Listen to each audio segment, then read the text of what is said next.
చూస్ country delight, live better. ఇప్పుడే country delight యాప్ని download చేసుకోండి.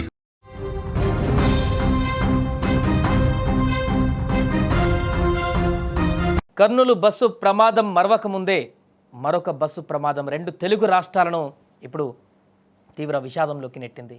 ఈరోజు ఉదయం రంగారెడ్డి జిల్లా చేవెళ్ల దగ్గర జరిగినటువంటి ఈ యొక్క బస్సు ప్రమాదంలో ఇప్పటి వరకు 20 మంది వరకు చనిపోయినట్టు తెలుస్తుంది. ఆర్టీసీ బస్సు టిప్పర్ల ఢీకొని ఈ యొక్క ప్రమాదం సంభవించింది.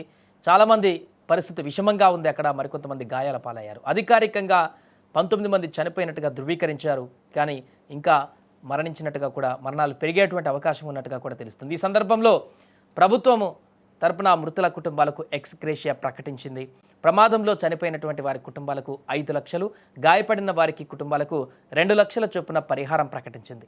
అలాగే ప్రమాద ఘటనపైన విచారణకు కూడా ప్రభుత్వం ఆదేశించింది.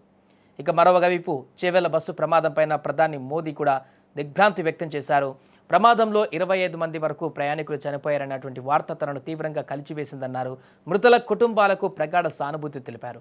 కేంద్ర ప్రభుత్వం తరపున మృతుల కుటుంబాలకు 2 లక్షల చొప్పున ఆర్థిక సాయం, క్షతగాత్రులకు 50,000 చొప్పున సాయం అందుతుందని ప్రకటించారు.